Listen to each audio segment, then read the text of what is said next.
Shalom saudara yang terkasih dalam Tuhan Yesus. Mari sama-sama kita tundukkan kepala, kita berdoa. Bapa yang di surga, kami datang kepadamu dan kami sungguh memohon Engkau sekali lagi menolong kami dalam kondisi kami masing-masing, keadaan hati kami masing-masing. Untuk kami boleh sekali lagi ya Tuhan, mengalami kuasa firman-Mu, mengalami keindahan berita firman Tuhan. Tuhan tolong, karena hanya Engkau yang sanggup mengubah apa yang kami dengar menjadi karya yang ajaib mengubah hidup kami. Hanya Engkau yang berkuasa. Pakailah hamba-Mu dalam segala keterbatasan menjadi alat bagi kemuliaan Tuhan. Untuk boleh menolong jemaat-Mu terus mengalami Tuhan yang hidup dalam hidup mereka. Ini doa kami Tuhan. Demi nama Tuhan Yesus Allah kami, Juru Selamat kami yang hidup. Kami berdoa. Amin. Saudara, hari ini kita akan sama-sama merenungkan sebuah tema, yaitu tentang hidup seorang pelayan Allah, terambil dari 1 Samuel pasal 2 ayat 11 sampai 36. Saudara, minggu lalu kita sudah belajar, saudara Pastor Binsar sudah menceritakan tentang salah satu bagian yang terkait dengan 1 Samuel 2, yaitu ayat 1 sampai 10, mengenai nyanyian daripada Hana, saudara. Saudara, nyanyian daripada Hana ini bukan sekedar ucapan syukur seorang ibu yang mendapatkan anak. Nyanyian daripada Hana bukan sekedar sebuah ucapan seorang wanita yang akhirnya bebas dari bulian istri mudanya. Bukan saudara, istri muda suaminya maksud saya.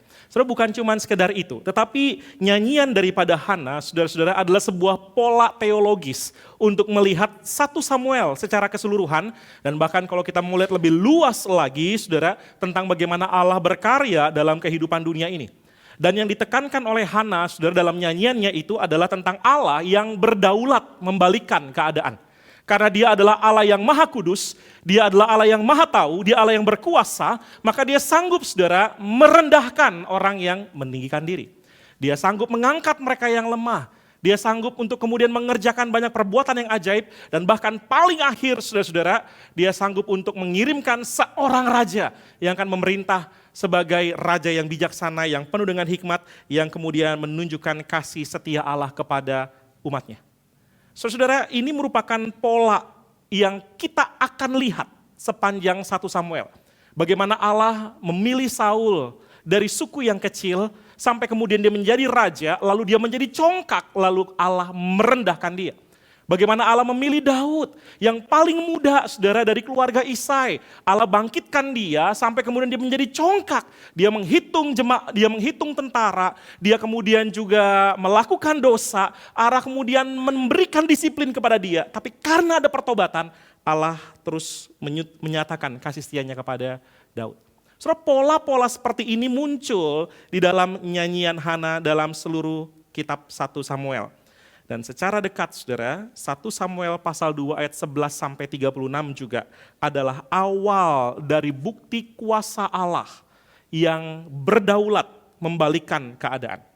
Saudara, mari kita akan sama-sama renungkan bagian ini, kita akan bagi dalam 3 part saudara. Yang pertama dari ayat 11 sampai 17, kemudian 18 sampai 26, dan 27 sampai 36. Saudara, saya mengajak setiap kita membaca, mari buka Alkitab kita, 1 Samuel pasal 2 ayatnya yang ke-11 sampai dengan ayat yang ke-17 kita baca bersama-sama. 1, 2, 3. Lalu Elkana pulang ke Rama, tetapi anak itu menjadi pelayan Tuhan di bawah pengawasan Imam Eli. Tetapi anak-anak lelaki Eli adalah orang durjana. Mereka tidak mengindahkan Tuhan maupun batas hak para imam terhadap umat. Setiap kali seorang mempersembahkan kurban, sementara daging itu direbus, datanglah hamba imam itu membawa garpu bergigi 3 di tangannya, dan menusuk-nusuk ke dalam bejana, kuali, belanga, atau periuk. Segala yang ditarik garpu itu ke atas diambil imam untuk dirinya sendiri. Demikianlah mereka memperlakukan semua orang Israel yang datang ke sana, ke Silo. Bahkan sebelum lemaknya dibakar, hamba imam datang lalu berkata kepada orang yang mempersembahkan kurban, berikanlah daging kepada imam untuk dipanggang, sebab ia tidak mau menerima daging yang direbus, hanya yang mentah saja. Jika orang itu menjawabnya, biarlah lemaknya dibakar dulu, barulah kau ambil sesukamu. Maka ia akan berkata kepada orang itu, sekarang juga harus kau berikan. Kalau tidak, akan kuambil dengan paksa. Dengan demikian, dosa kedua orang muda itu sangat besar di hadapan Tuhan sebab mereka meremehkan kurban untuk Tuhan. Saudara-saudara, kalau kita lihat di ayat yang ke-11, kita menemukan bahwa bagian cerita ini dimulai saudara dengan kisah tentang Samuel. Saudara, ini merupakan sebuah waktu di mana setelah Hana dan Elkana datang bertemu lagi dengan Imam Eli, saudara, lalu kemudian membawa persembahan sekaligus membawa Samuel yang pada waktu itu kemungkinan besar usianya 3 sampai 4 tahun, saudara-saudara. Lalu kemudian pada waktu itulah saudara Hana, Elkana mau tidak mau karena komitmennya dia harus meninggalkan Samuel di rumah Imam Eli. Saudara, kalau Hana dan Elkana, saudara, baca ayat 12 sampai ayat 17, saudara, saya yakin sekali saudara, kalau dia tahu betul-betul seperti apa anak-anak Imam Eli, mungkin akan sangat berat saudara untuk dia meninggalkan Samuel bersama dengan Imam Eli. Mengapa saudara? Karena anak kandungnya saja menjadi orang durjana, orang yang tidak takut akan Tuhan. Maka saudara, bagaimana mungkin seorang ibu yang menunggu lama anak pertamanya ini datang, dilahirkan dengan siap hati memberikan kepada orang yang tidak mampu mengawasi anak kandungnya sendiri. Tapi saudara, ini menjadi bagian yang memang Tuhan izinkan Hana harus kerjakan. Tapi saudara, kalau kita mau melihat apa yang Tuhan izinkan ini bukan kebetulan. Di dalam rancangan Tuhan, waktu Hana nangis, lagi ada Eli di sana. Dia tidak seharusnya selalu ada di sana, saudara. Tapi entah kenapa, di waktu Hana berdoa, ada Eli di situ. Dan kemudian ketika Hana sudah berdoa selesai, dan dia bernazar membawa Samuel kepada Tuhan, saudara, Tuhan tolong dia, Tuhan siapkan hatinya. Sekali lagi saudara, ini bukan kebetulan, tapi ini dalam rancangan Tuhan, sebagai cara Tuhan membentuk Samuel dari kecil. Tuhan izinkan dia hadir di tengah lingkungan yang tidak ideal. Untuk apa? Untuk dia kemudian dipersiapkan menjadi seorang pelayan Tuhan yang benar. Kenapa saudara? Karena kehidupan Eli, kehidupan Hofni dan Pinehas adalah miniatur kehidupan Israel. Keluarga ini tidak memuliakan Allah. Keluarga ini tidak mengenal Allah. Keluarga ini tidak peduli kepada Allah. Demikianlah saudara Israel pada zaman itu. Sungguh-sungguh hidup jauh daripada Tuhan. Saudara, maka Allah di dalam kedaulatannya mengizinkan Samuel yang kecil itu harus mengalami kondisi keluarga yang tidak ideal, dengan contoh rohani yang tidak ideal, tetapi tetap Allah sedang bentuk dia untuk menjadi pelayan yang benar di mata Tuhan. Dan kontrasnya saudara, di ayat yang ke-12, Hofni dan Pinehas kemudian disebut sebagai orang-orang yang durjana, saudara. Itu mereka yang tidak mengindahkan Tuhan. Saudara, terjemahan harfiahnya adalah mereka ini orang yang tidak mengenal Tuhan. Dan pengenalan di sini bukan bicara soal pengenalan secara kognitif, tapi pengenalan secara personal yang harus terlihat dari ketaatan kepada hukum Tuhan. Saudara, pengenalan kepada Tuhan lewat ketaatan tidak dapat diwariskan secara genetik. Tidak dapat diwariskan juga karena jabatan keagamaan. Saudara, mereka harus secara pribadi mengenal Tuhan bagi diri mereka sendiri lewat ketaatan kepada hukum Taurat di zaman mereka. Saudara, saya yakin sebagai orang yang tinggal di dalam lingkungan keagamaan Yahudi, saudara, mereka tidak akan pernah lepas dari berita hukum Taurat, dari penghafalan hukum Taurat, karena itu sesuatu yang harus terjadi, apalagi bagi keluarga para imam. Saudara, termasuk juga mereka nggak akan bisa berhenti melihat ritual demi ritual yang terjadi di kemah suci. Mereka itu menjadi tontonan setiap hari. Mereka bahkan mungkin terlibat di situ setiap hari. Saudara, maka ini bukan bicara tentang Allah yang tidak menunjukkan kepada mereka siapa Allah. Ini bukan bicara tentang Allah yang menahan dirinya kepada mereka. Tapi ini bicara tentang mereka yang tidak mau mengenal Allah. Mereka yang tidak mau berelasi dengan Allah. Sehingga saudara, Hofni dan Pinehaslah yang memutuskan. Hanya mau tahu tentang Tuhan secara kognitif. Hanya mau tahu tentang Tuhan secara pekerjaan, secara jabatan. Tapi enggak mau mengenal Tuhan secara personal dalam hidup mereka. Dan itulah yang dituliskan sebagai identitas utama mereka. Orang durjana yang tidak mengenal Allah. Saudara, masalah terbesarnya bukan keserakahan mengambil korban. Keserakahan itu hanyalah ekspresi dari kejahatan hati mereka. Masalah yang lebih dalam dan yang tidak terlihat adalah hati yang tidak mau kenal sama Tuhan. Saudara, dengan kata lain, saudara, keburukan, dosa, kejahatan dalam pelayanan mereka berasal dari rusaknya relasi mereka dengan Allah. Mereka berada di tempat kudus, memakai jabatan kudus, melayani dalam ritual yang kudus, tapi hati mereka tidak kudus. Karena mereka tidak mau mengenal Allah. Saudara, hati yang tidak mengenal Allah itulah yang kemudian dinyatakan dengan sangat jahatnya oleh dua orang ini. Di ayat yang ke-13 sampai 17, saudara-saudara, bentuk kejahatan itu dijelaskan dengan detail, saudara-saudara, oleh penulis kitab Samuel. Kejahatan mereka melawan Allah menjadi sebuah kejahatan yang menunjukkan bahwa mereka betul-betul gak peduli sama Tuhan. Betul-betul gak peduli dengan firman Tuhan. Buat mereka, yang mereka sangat tinggikan adalah kedagingan, hawa nafsu, keinginan mereka yang dipuaskan. Saudara, mari kita lihat sedikit lebih detail, saudara, tentang apa yang mereka kerjakan dalam kejahatan mereka melawan Allah ini. Yang pertama, saudara, pada waktu dikatakan, saudara, di ayat 13 sampai 17, mereka mengambil lemak. Saudara, lemak itu adalah haknya Allah. Saudara, dalam imamat, saudara, diceritakan bahwa sebelum korban itu dibagikan kepada yang lain, maka yang harus dikerjakan paling pertama adalah ambil lemaknya, bakar sampai habis, karena itu adalah bau-bauan yang wangi, saudara, untuk Allah. Saudara, saya lihat saudara udah mulai senyum-senyum gitu ya. Enggak, saudara, kalau saudara makan lemak, cukyok, babi kecap, babi panggang, saudara tidak sedang mencuri punya Allah. Tenang saja, saudara, makanlah dengan tenang, dengan sukacita, tapi jangan lupa, saudara, minum obat kolesterol. Saudara, kita tidak hidup di zaman mereka, tetapi ini menjadi bagian penting. Allah memberitahu kepada orang Israel, lemak adalah punyaku.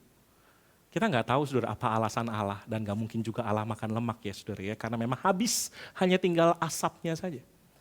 Tapi untuk sesuatu yang sepenting itu, Hofni dan Pinehas tidak peduli.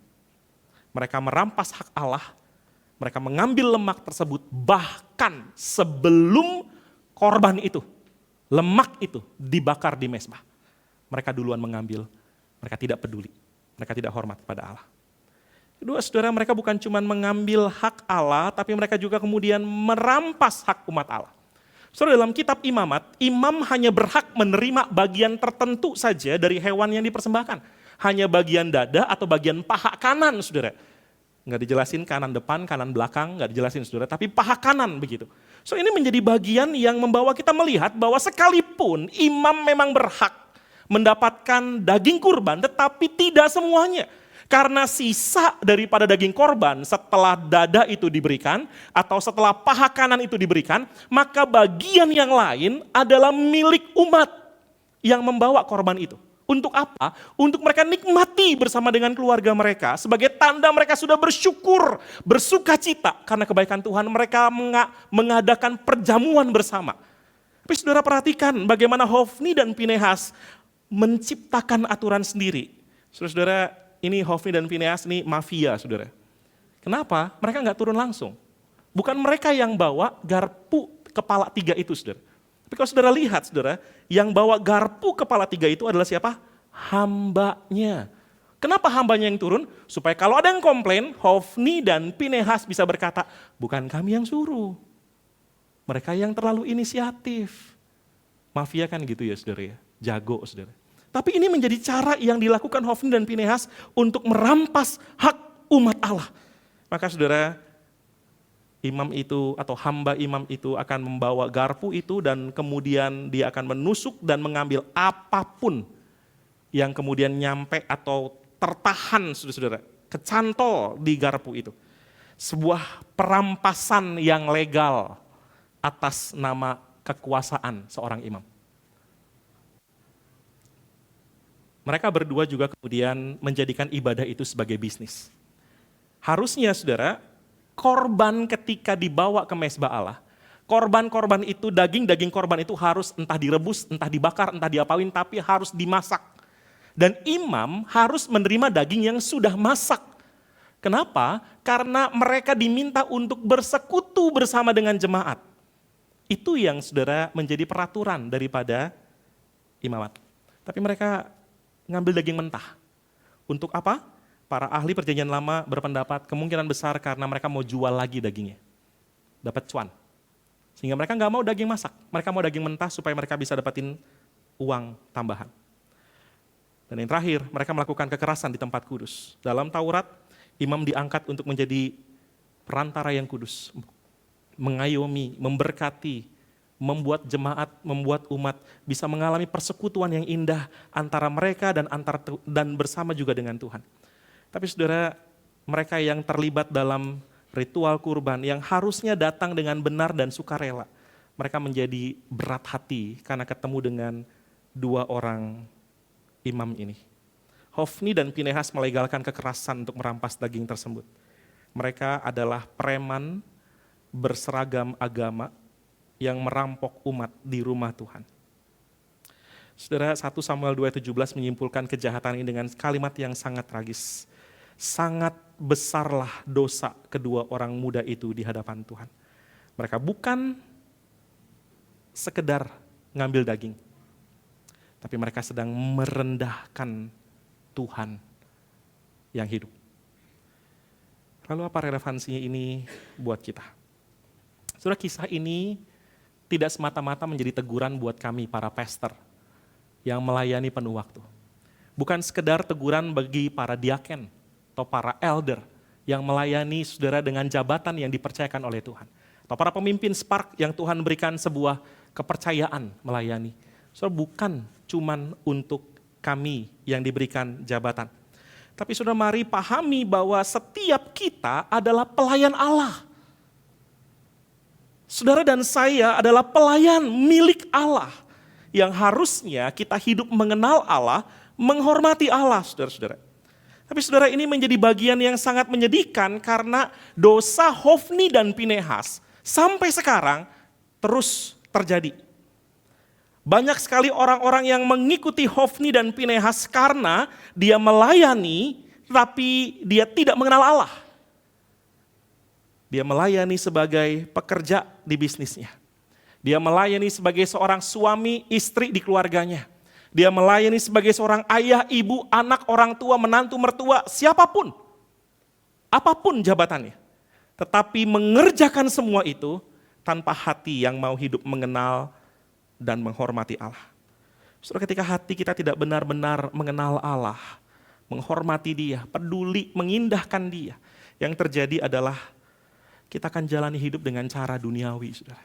Kita hanya mengulang apa yang menjadi kejahatan daripada Hofni dan Pinehas. Saudara, ketika pelayan Tuhan gak sadar akan jabatannya dan dia menyalahgunakan jabatannya, saudara, maka di waktu itu dia sedang merendahkan Allah yang dilayaninya. Karena jabatan itu, status itu, apa yang kau miliki itu dalam pekerjaanmu, dalam keluargamu, dalam masyarakat dengan jabatan tertentu, status tertentu, Tuhan yang memberikan.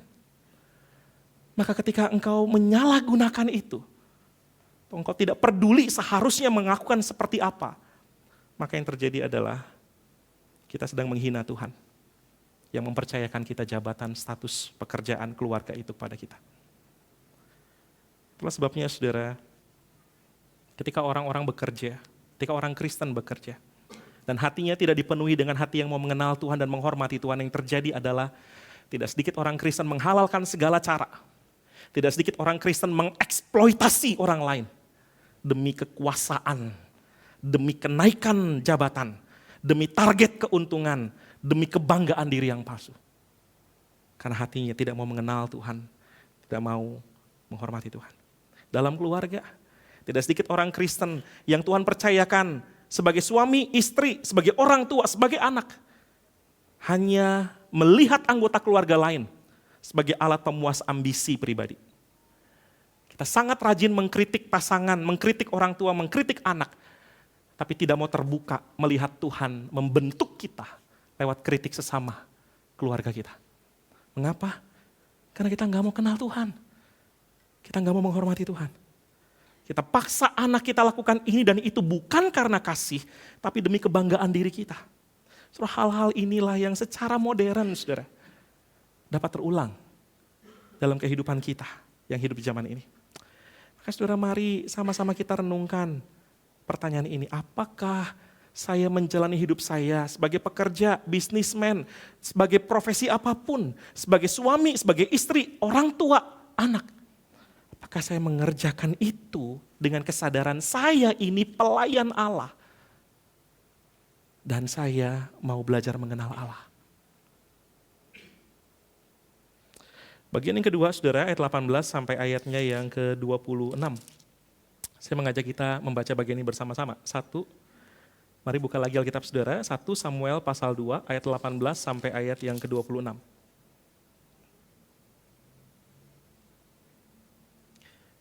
Mari kita baca bersama, 1, 2, 3. Adapun Samuel menjadi pelayan di hadapan Tuhan. Ia masih muda dan mengenakan baju efod dari kain linen. Tahun demi tahun ibunya membuatkan dia jubah kecil dan membawa jubah itu untuknya. Ketika ia pergi bersama suaminya mempersembahkan kurban tahunan.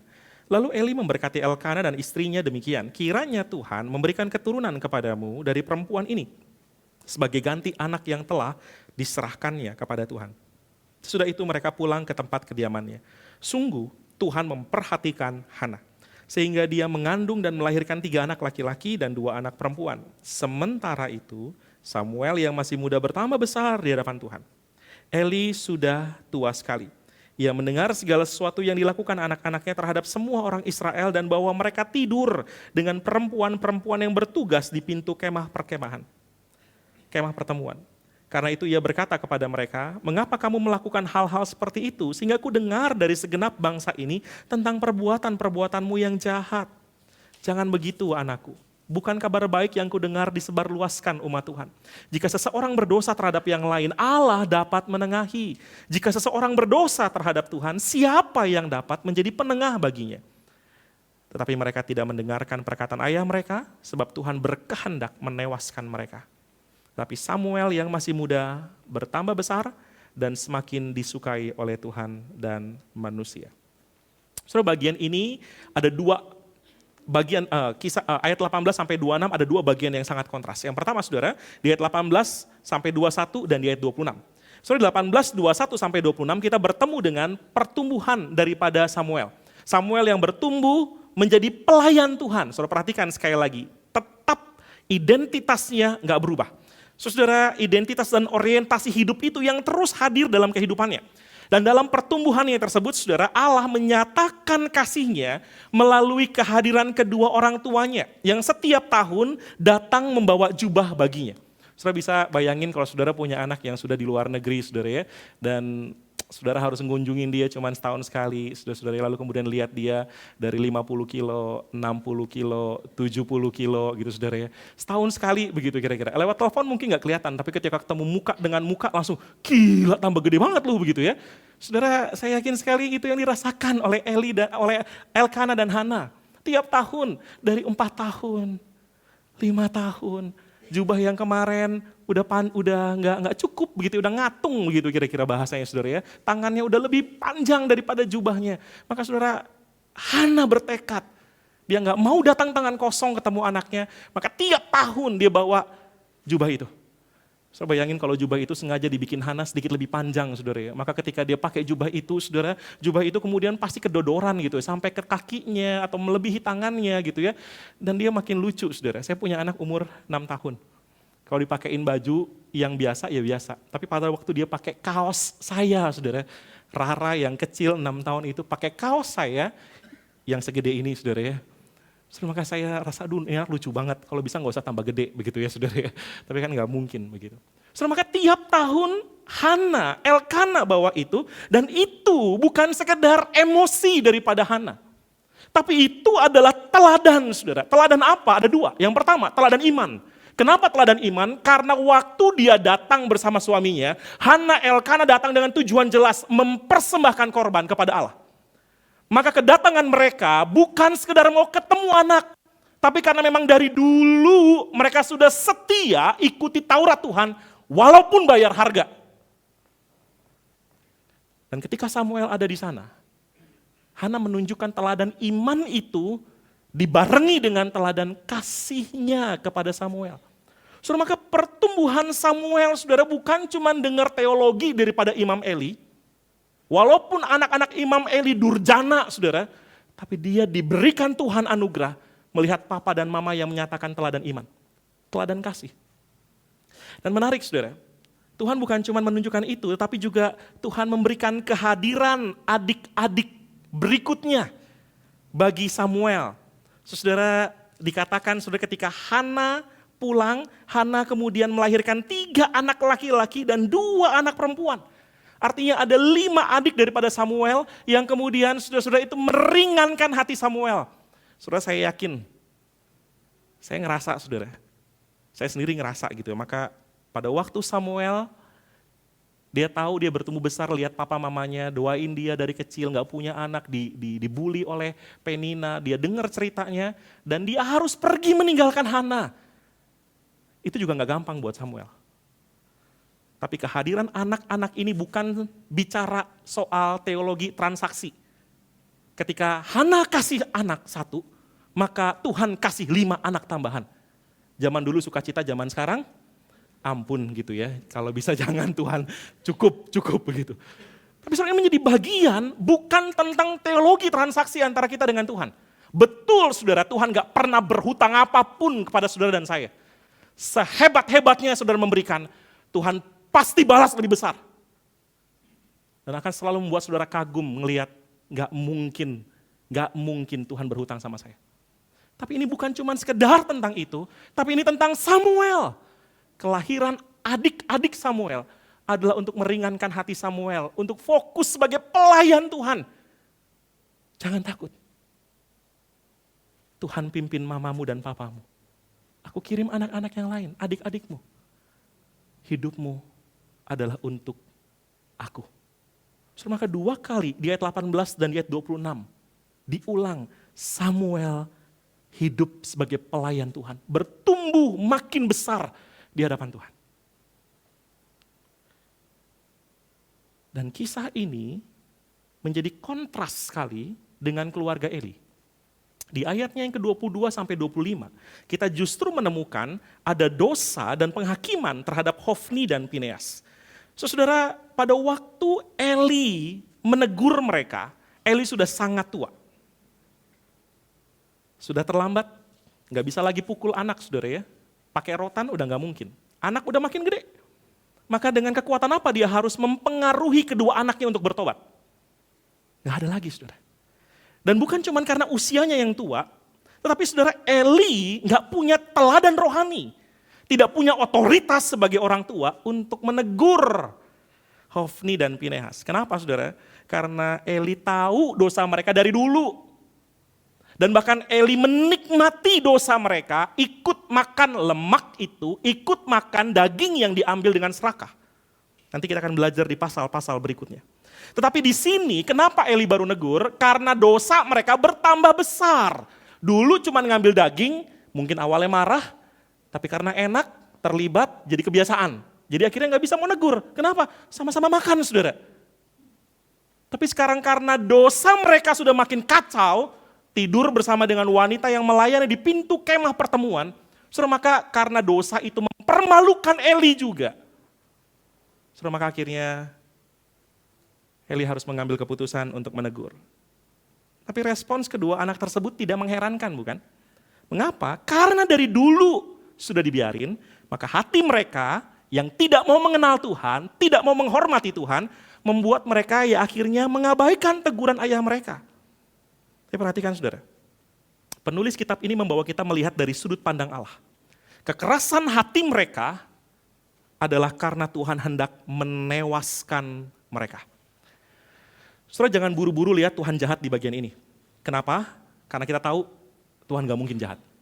Tuhan itu adil, dia penuh dengan hikmat, dia penuh dengan kasih kepada manusia bahkan yang paling berdosa. Saudara, maka Tuhan tidak memutuskan keputusan ini dengan ceroboh. Sehingga saudara, Kalau kita kembali mengingat, dari kecil mereka sudah dididik untuk mengenal Tuhan, mengenal kasih karunia Tuhan kepada Israel, sejak dikeluarkan dari Mesir sampai kepada tanah Kanaan. Tapi mereka tetap tidak mau mengenal Tuhan, saudara, maka ketika Tuhan memutuskan ini, sederhananya Tuhan sudah berkata, cukup. Cukup. Aku memberikan engkau kesempatan berkali-kali, tapi hatimu tetap keras dan tidak mau datang kepadaku. Cukup. Maka Tuhan berkata, aku akan menewaskan mereka. Apa relevansinya buat kita, saudara? Saudara, ayat-ayat ini bukan saja menjelaskan tentang kontras Samuel dan Hofni Pineas, tapi juga kontras antara orang tua Samuel dan orang tua Hofni Pineas. Orang tua Samuel menunjukkan teladan iman dan kasih kepada anaknya. Dengan tindakan nyata, bayar harga, ada ketaatan kepada Tuhan. Lewat datang membawa kurban tiap tahun dan bawa jubah untuk Samuel. Kedua tindakan tersebut jadi teladan rohani yang menolong Samuel di tengah kondisi yang tidak ideal, tetap punya cahaya untuk berjalan mengikut Tuhan. Sementara keluarga Eli, dia kehilangan teladan rohaninya. Mungkin awalnya dia pernah marah, tapi akhirnya karena dia ikut menikmati, anak-anaknya udah gak peduli. Sehingga saudara, teguran Eli tidak ada artinya. Dia lupa, dia bukan sekedar ayah, tapi dia juga imam besar yang seharusnya dari dulu, kalau sungguh dia mau bawa anaknya datang sama Tuhan, dari dulu dia bisa bilang, berhenti jadi imam. Aku imam besar, kalian kurang ajar, berhenti jadi imam. Tapi Eli lebih memilih tidak kehilangan anak daripada menghormati Tuhan. Itulah sebabnya saudara, tidak ada tindakan nyata dari Eli untuk menunjukkan siapa Allah bagi kedua anaknya ini. Maka kehilangan teladan rohani inilah yang membuat banyak keluarga Kristen di zaman ini juga bermasalah. Kita kepengen anak kita punya moral yang baik, tindakan yang baik, tapi kita sebagai orang tua tidak sungguh hidup dengan baik. Dan bukan saja masalah moral, kita pun tidak hidup sebagai murid Kristus.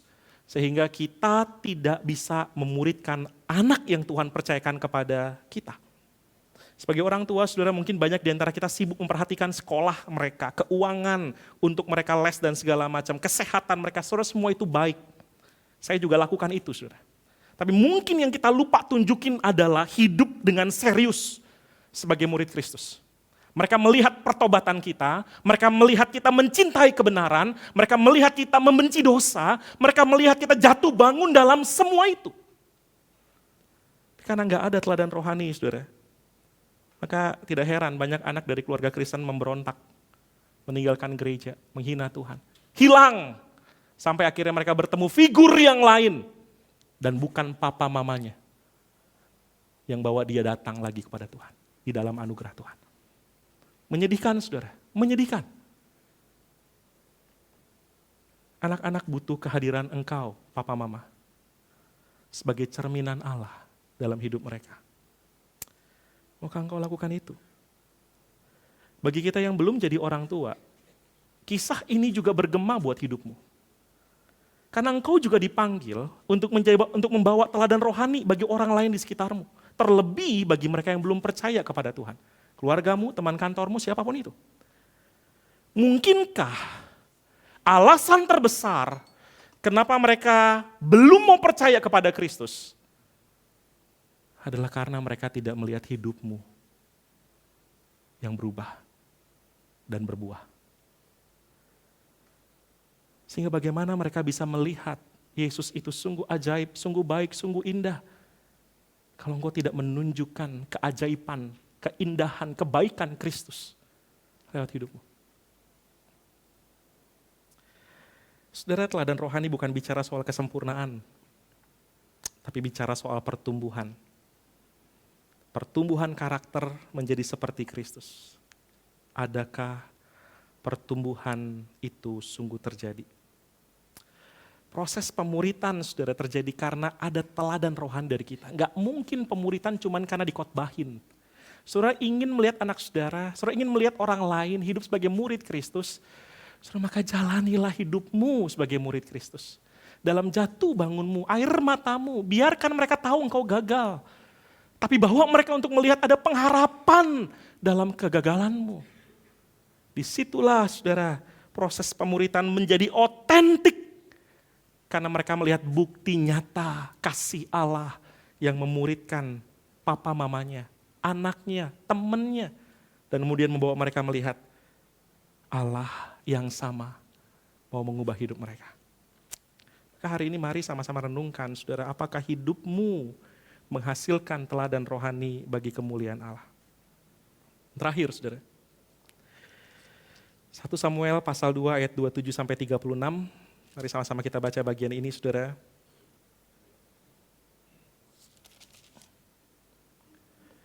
1 Samuel pasal 2 ayat 27 sampai 36. Demikian firman Tuhan, 1, 2, 3.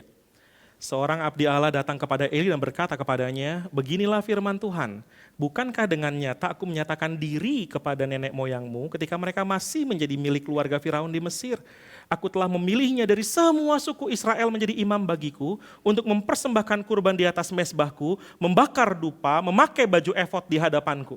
Aku telah memberikan kepada kaummu segala kurban yang dibakar dengan api, persembahan orang Israel. Mengapa engkau memandang rendah kurban sembelihan dan kurban sajianku yang telah kuperintahkan di kediamanku? Mengapa engkau menghormati anak-anakmu lebih daripadaku? Dan kamu sekalian menggemukkan diri dengan bagian terbaik dari setiap persembahan umatku Israel.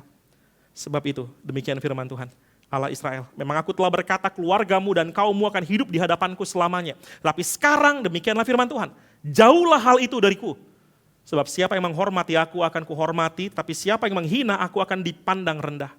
Sesungguhnya akan tiba waktunya aku akan mematahkan kekuatanmu dan kekuatan kaummu, sehingga tidak ada seorang pun yang lanjut usia dalam keluargamu. Seperti musuh, engkau akan memandang dengan iri segala kebaikan yang akan kulakukan kepada Israel. Untuk seterusnya tidak akan ada seorang pun yang lanjut usia dalam keluargamu.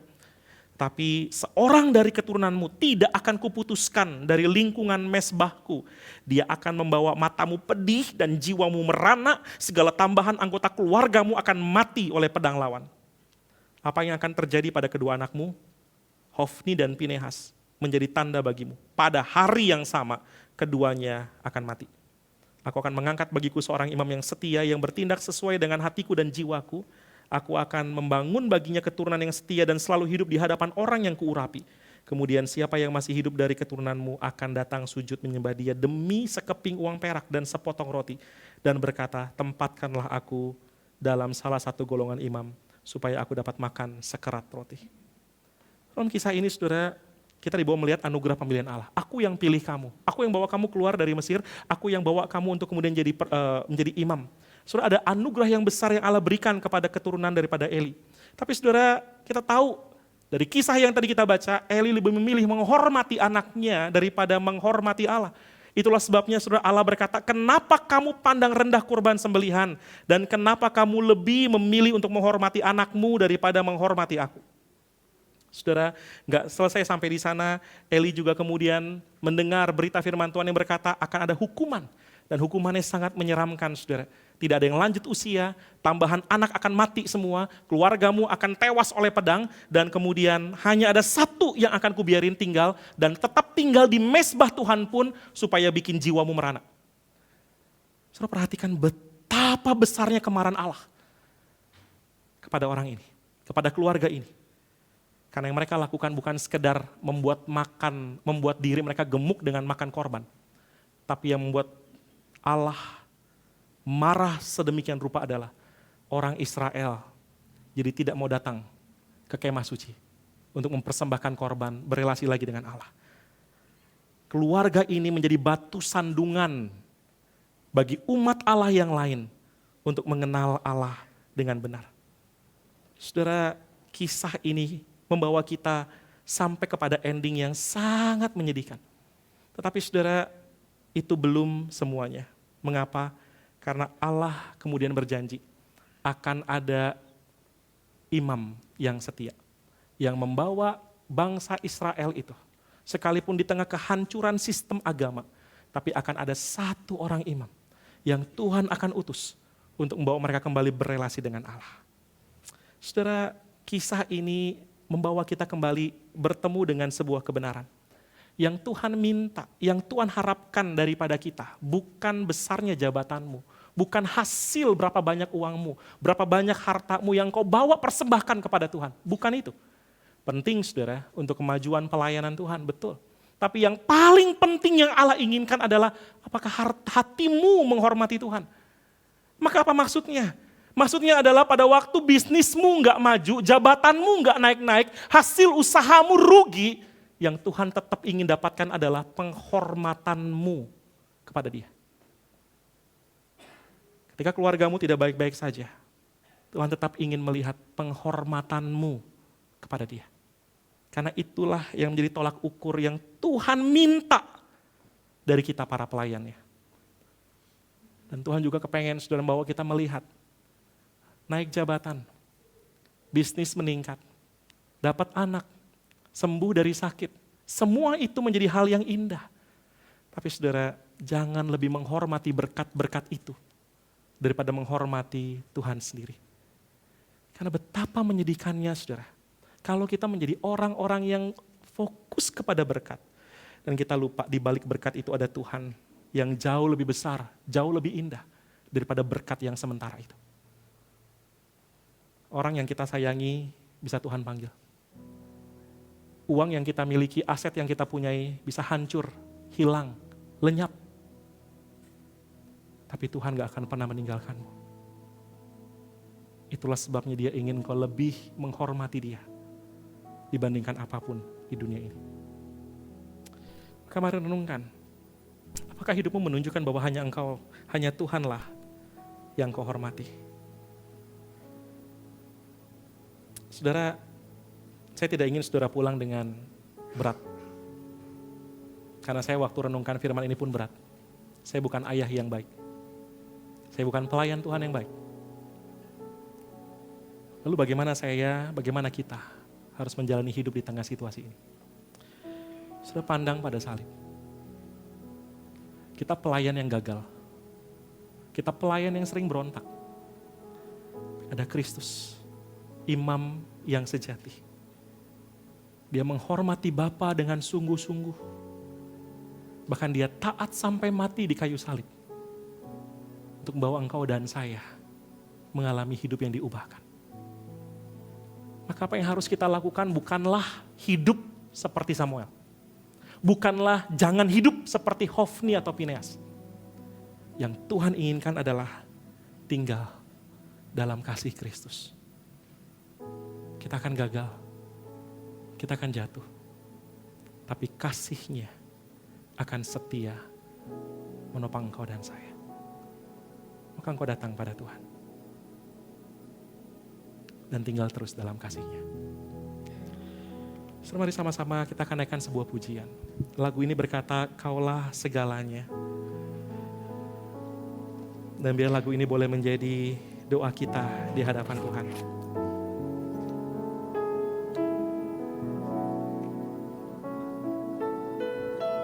Refnya katakan, Kaulah segalanya di dalam hidupku, kerajaanmu, kebenaranmu, itu bagianku.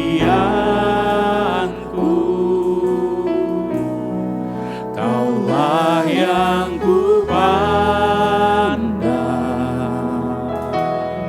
selama hidupku, mengasihimu, memuliakanmu, Bapa dan Rajaku. Sudah mengambil waktu sebentar berdoa di hadapan Tuhan. Ada 3 pertanyaan saudara yang kita bisa renungkan.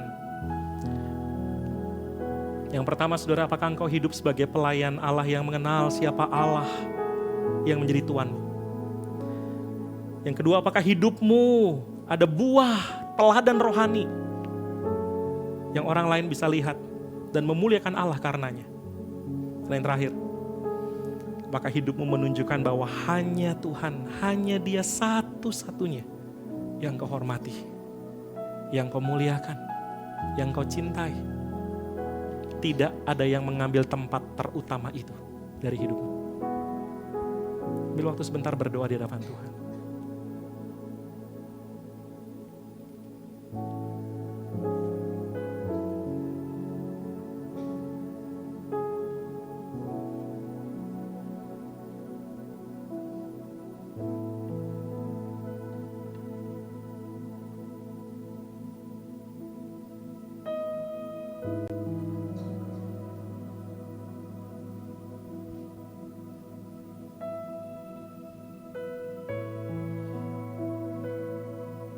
Bagi saudara yang sudah selesai berdoa, mari sama-sama naikkan lagu ini sekali lagi. Dengan lembut saja katakan, Kaulah segalanya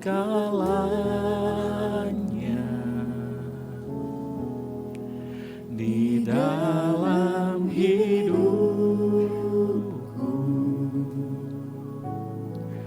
kerajaanmu, kebenaranmu, itu bagianku. Kaulah yang ku pandang selama hidupku, mengasihimu, memuliakanmu, Bapa dan Rajaku.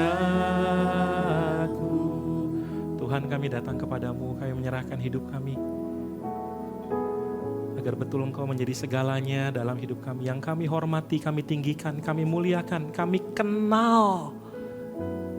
Dan hidup kami bertumbuh, menghasilkan buah yang memuliakan Tuhan. Keluarga kami, orang di sekitar kami, mereka bisa melihat itu. Tapi Engkau juga tahu kami lemah, kami gak sanggup. Maka tolong kami Tuhan, untuk kami boleh terus tinggal dalam kasih-Mu yang membangkitkan kami lagi waktu kami jatuh, yang meneguhkan kami lagi waktu kami lemah. Doa kami Tuhan, demi nama Tuhan Yesus kami berdoa. Sama-sama sekali lagi katakan, Kaulah segalanya.